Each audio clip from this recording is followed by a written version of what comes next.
students, let's start our class. History 10 chapter, Traders, Kings and Pilgrims. In our previous chapter, we are discussed about the trade. Mostly the traders, how they traders, the foreign traders reach our country and which kind of things they are wanted to purchase, and they also purchased, and those kinds of things which are there, the spices and the metals like gold and precious stones, also the cloth, right? So then after that we discussed about the South Indian regions, mostly the South Indian regions, that the period of Cholas and Cheras and the Pandyas, and we get that information from the Sangam. So today we are going to study about the Sangam age.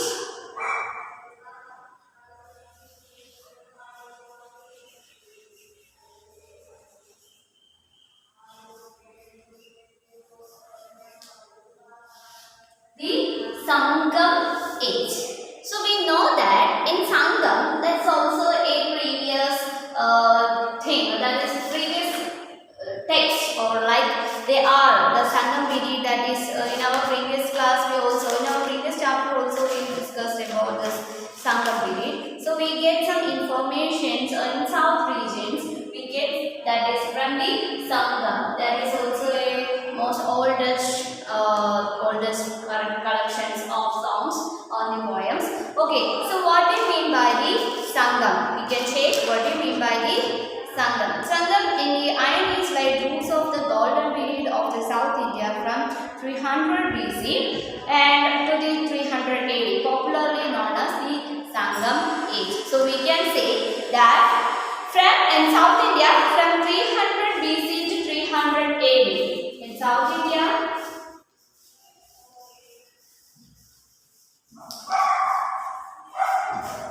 from 300 BC to 300 AD, we can say that is the Sangam period. That is the Sangam age.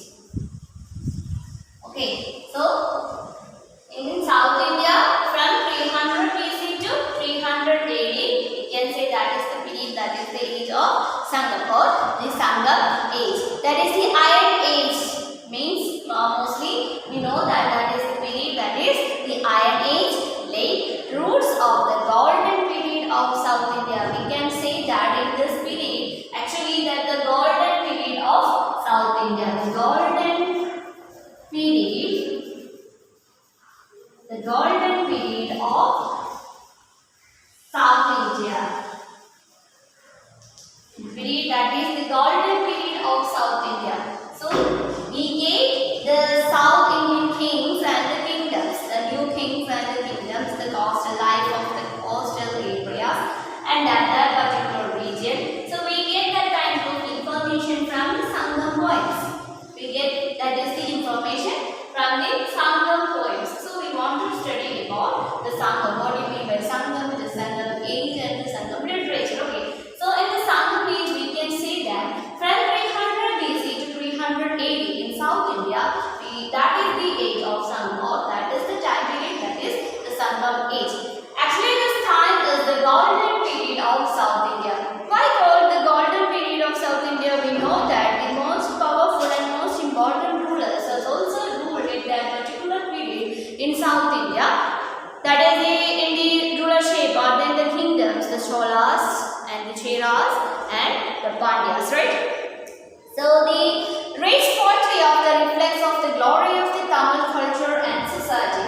Why we say the golden period of South India in the age of Sangam, or the Sangam age, that is most importantly the rich poetry, the rich, because of the rich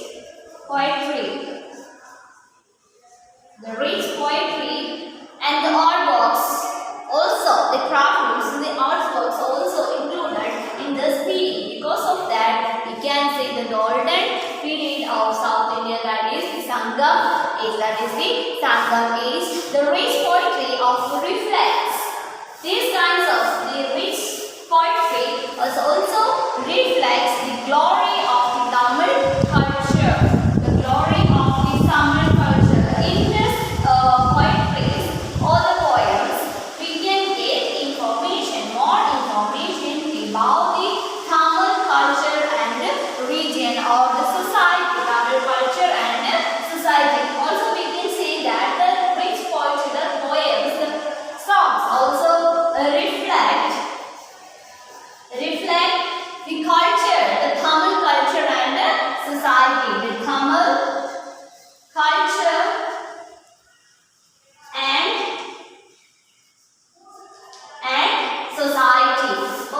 so from 300 BC to 300 AD, we can say that the golden period of South India, that is known as the Sangam age.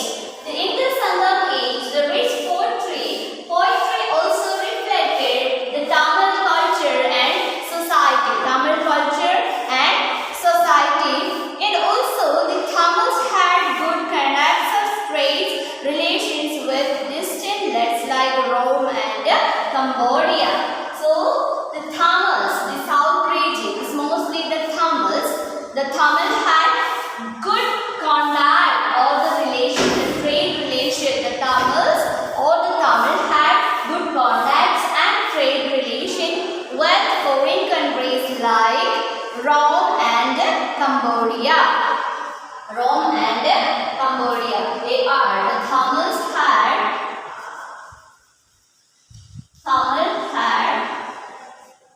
had good contact and the trade relation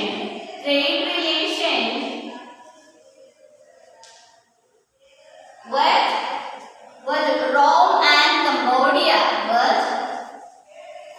Rome and Cambodia. So we can say that their trade relations was very strong, and the foreign relationship with the foreign traders so also included the Rome and Cambodia. So we can say the Tamil region had a good contact or good relationship between the foreign trade, and that means mostly the Rome and Cambodia. So we can say the Sangam age in the period that from 300 BC to 300 AD, the golden period of South India, that is the age known as the Sangam age. And because of the rich poetry, the reflex of these poems, they reflected the Tamil culture and society. From the Sangam poems, we know that we get that the information about the trade system of Tamil regions. Mostly, Tamil had a good contact and the relationship between the trade relation. Most importantly, the trade relationship between with the Rome and Cambodia. So the next one, that is the Sangam literature. We said that we get this information from the Sangam poems, Sangam songs, etc. So what is the specialities of Sangam literature?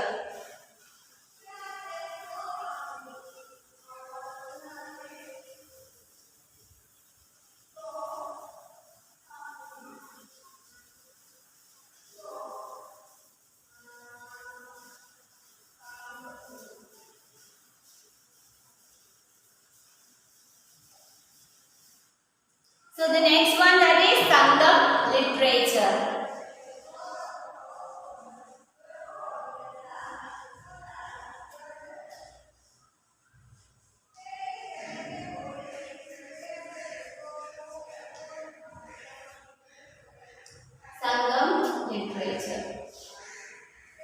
What is the specialities of Sangam literature? The word Sangam means assembly. Okay, so the word Sangam, we know that the Sangam words, the group of group of people, that is known as the assembly. Okay, so the Sangam, the word meaning that the assembly. So Sangam, that means assembly. So we can say that assembly of some poets. Okay, some kinds of poems. So we can say that is the Sangam, that means the assembly. The Tamil literature reveals of three literacy gathering of poets and scholars around 2200 years ago under the patronage of the Pandyan kings. So in the period of Pandyas, under the rulership of Pandyan kings or the Pandyas, under the rulership of Pandyas, the literatures reveals of three literary gathering of poets and scholars around 2200 years ago. So in 2200 years ago, under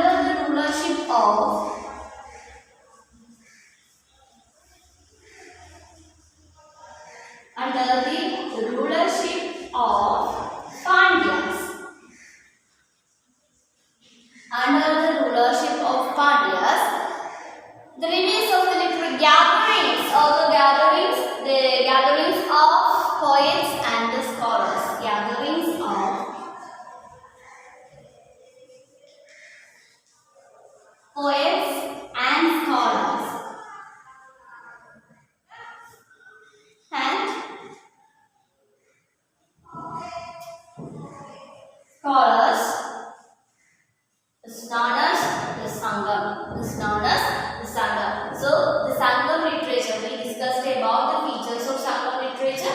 So the Sangam means is assembly. In 2000, around 2200 years ago, under the rulership, under the period of Pandyas in south, the gatherings of poets, that means the gathering together, they are gathering in a particular place, that means in the kings, the palace of Pandyas. So gathering of poets and scholars, they are gathering and create their works in that particular place, and also it's reflect the life of the Tamils or the culture and the structure of the societies and the administration of the kings and the new kingdoms also included in this poems.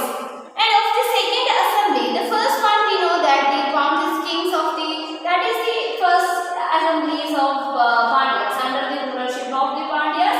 The assemblies is known as the Sangam literatures. So the gathering of poets and scholars in a particular place, mostly in the palace of Pandyas. Okay. So of the second assembly, only the Tamil grammar Tolkappiyam has surveyed. Okay, so the gathering of, we also discussed about the gathering of poets and scholars. First, they are means the gathering in a particular proper place, and they are working with their works, and also they create a new one. And the second assembly, or that means the Sangam, the second assembly of Sangam, they create the Tamil grammar, the text, only the Tamil grammar Tolkappiyam. In the second assembly, the Sangam creates a Tamil grammar.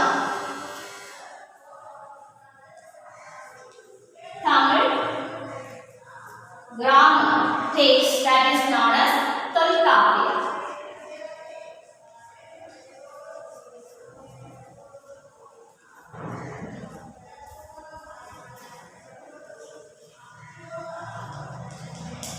They are create the Tamil grammar text that is known as Tolkappiyam.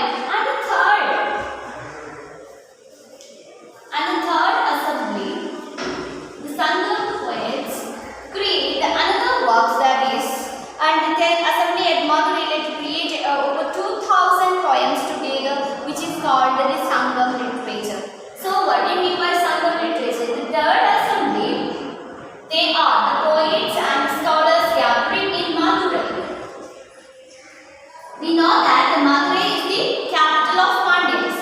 Madurai is the capital of Pandya, right? Madurai is the capital of Pandya. So the second assembly, they are the poets and scholars gathering in Madurai, and they are create almost 2000 poets. Almost 2000 poems. So that is known as the Sangam literature, which is called 2000 poems altogether is known as the Sangam literature. This 2000 poems together is known as what? The Sangam literature. Okay. So what do you mean by Sangam literature? That is, the Sangam means it's assembly. Sangam means assembly, and mostly the Sangam meaning developed in the period of Pandyas. Okay. The gathering of poets and the scholars in a particular place, and they create their own works. So the second assembly, they are create, or the Sangams poems, the poets and the scholars create the Tamil grammar text that is known as Tolkappiyam. And the third assembly, they are held together in Madurai. Madurai is the capital of Pandyas. Okay, so Madurai is the capital of Pandyas, and they create almost 2000 poems. That is 2000 poems together we call, that is the Sangam literature. That is the Sangam literature. Okay, that is the Sangam literature. So we get the information of Tamil region, mostly the Tamil culture and the society, ruling structure, administration features, military powers. We get this kinds of information from the Sangam literature.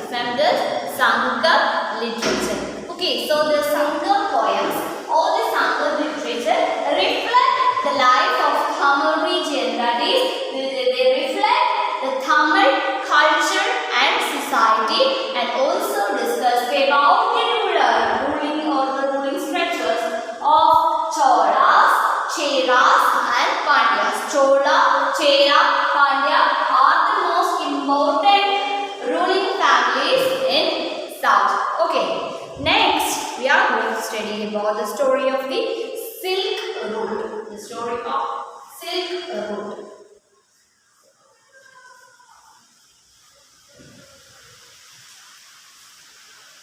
Silk Road. So we also discussed about our trading structure. Also we discussing about the spices and the metals like gold and cloth. And one of the most important, that is the silk. That is the natural silk. That is the natural silk. So we know that in our country we are very special. We are in South, mostly the South. We get different kinds of silks in different places in South region, mostly in the Tamil region, right? Yes, we are familiar with Kanchipuram and Banaras is the north side. Okay, so we are also familiar with Banaras and the Kanchipuram silks. So because of that, the foreigners also interested in silks. They create a silk route. What are we in the land we also called, that is the silk road. In our previous no, it's not yours. You can say that we have a silk route and spice route. Silk route is mostly the land route and the spice route mostly the water.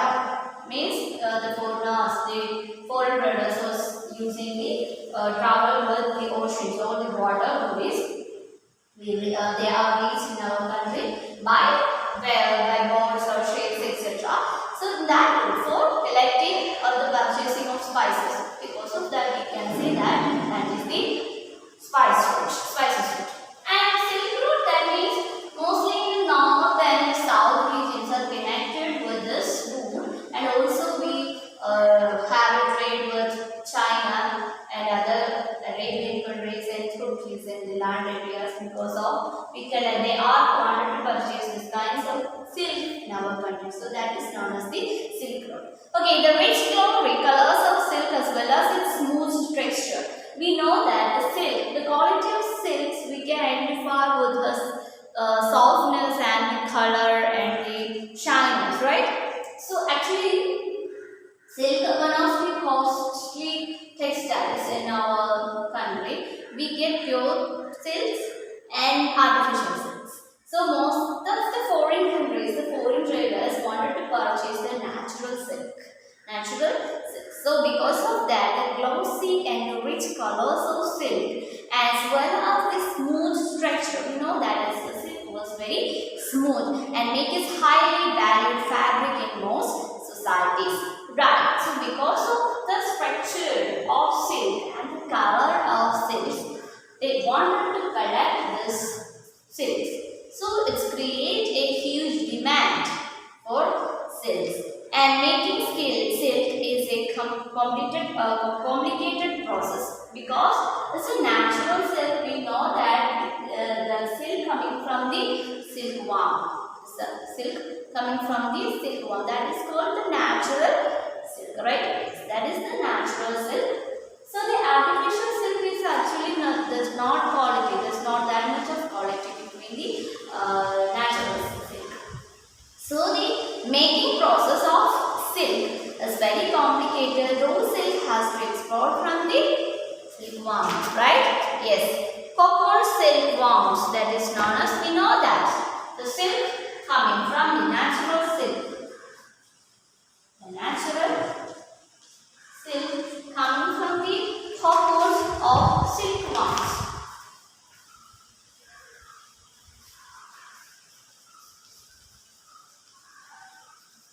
Cocoons of the silkworms and spun into the thread to be then woven into cloth. Techniques of making skills were first invented in China around 7,000 years ago. So the technology to create silk or collect and the woolen cloth, techniques of making silk. Okay, so the technique of making silk is created in China around 7,000 years ago. So the technique developed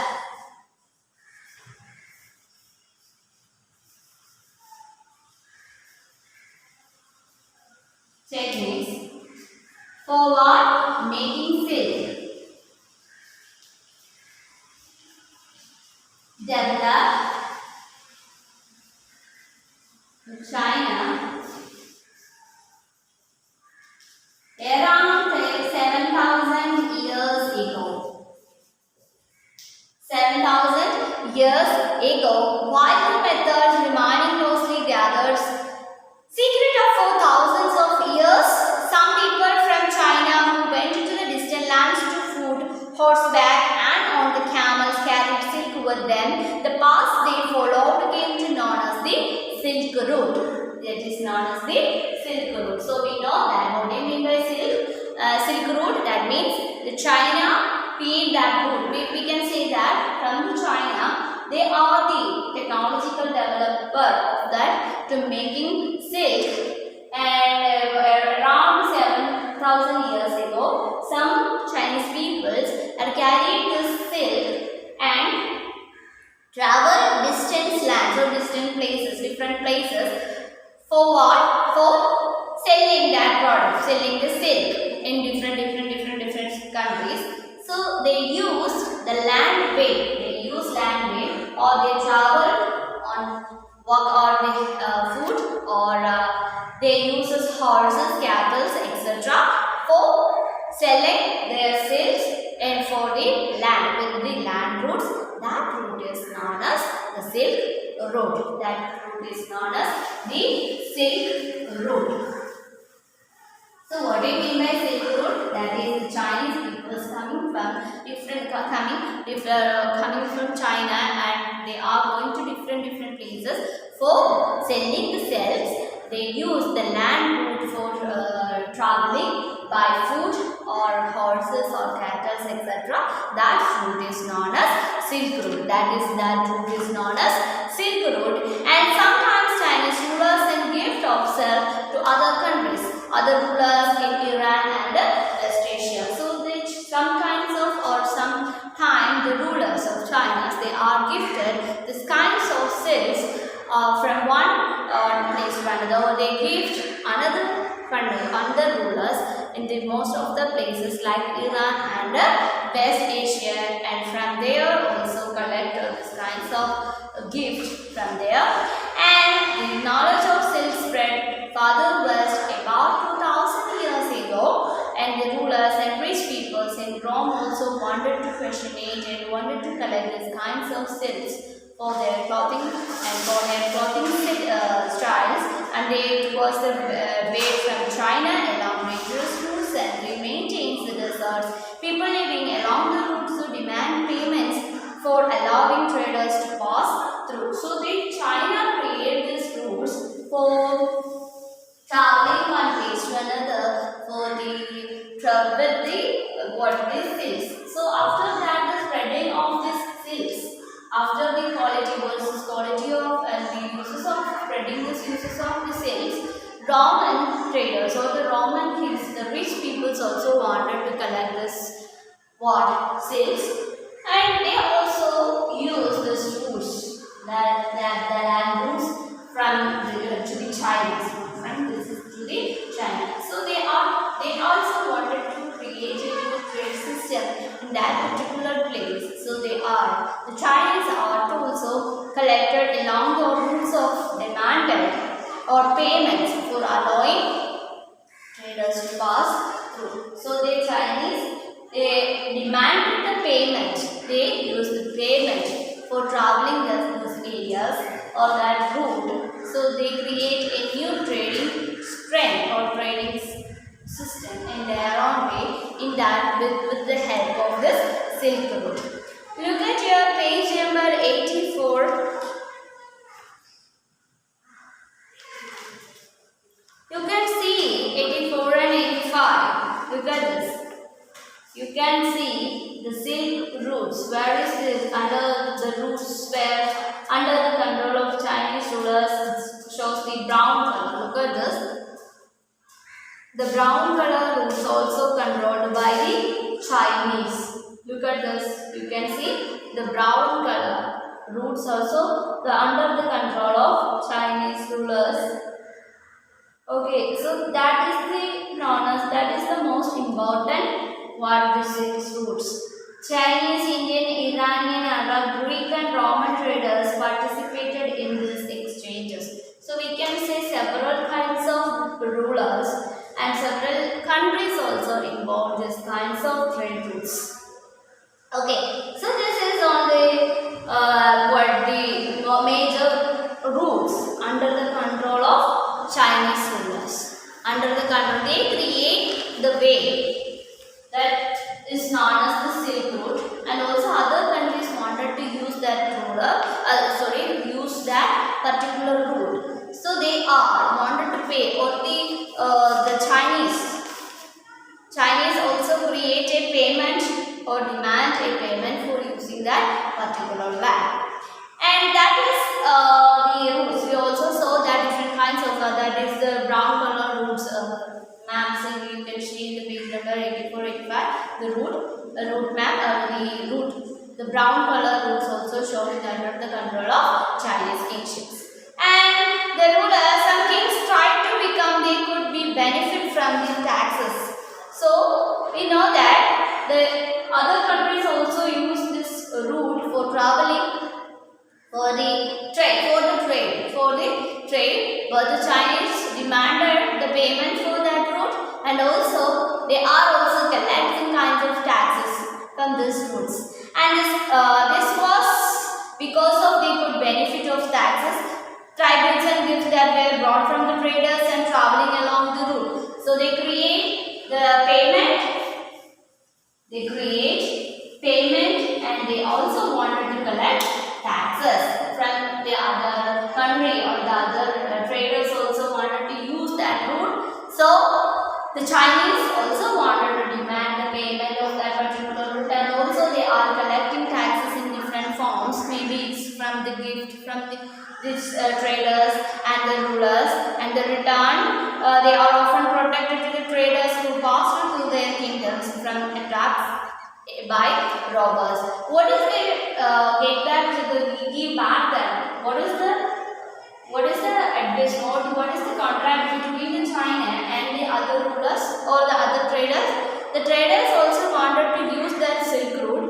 So the Chinese or the kings of China, they also demanded payment for using that particular route, and also they wanted to collect taxes in the form of gift or other. So what is they get back, or what is they get return, or the traders what is they get return? There's also the Chinese kings promised that there is no robberies, or they are protect the traders path, or the traders, and protect the traders who passed through their kingdoms attacking by the robbery. So they the Chinese kings wanted to protect the traders from different kinds in that route, and also they wanted to collect the taxes different in the form of gift or something. The best known as the rulers who controlled by the Silk Route were the Kushanas. Was mostly we can say that the Silk Route was controlled by the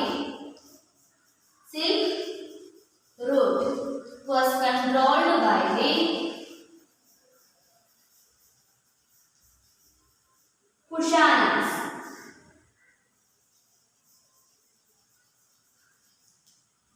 Controlled by the Kushanas.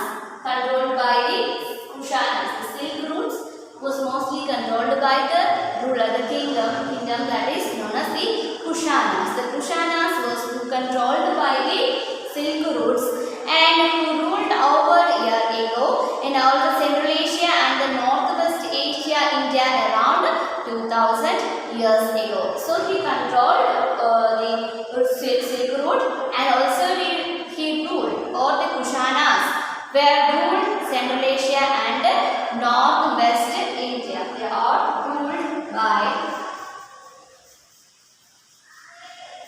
Central Asia,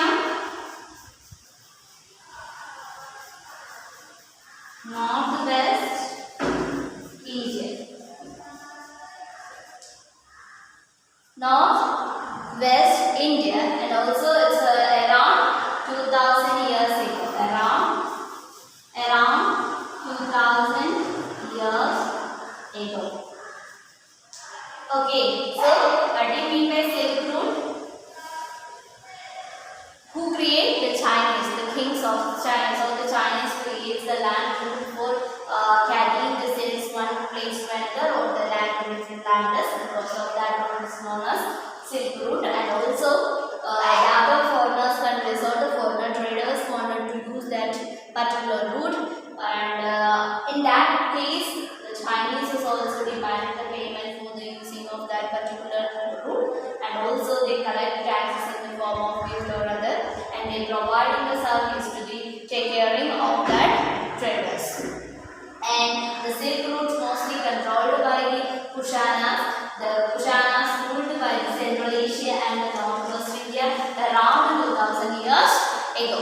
And the power were Peshwas, and there are two major centers of power, that means known as Peshawar and Madura. We also know that the Madura, not Madurai, it's Madura in the north part, that is known as the Madura. Okay, this is Madura in the north part. Okay.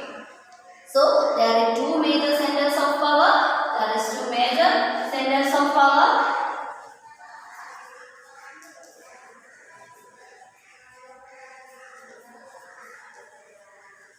Two major centers of power. Which are the two major centers of power? First one, that is Peshawar, and second one, that is Madura.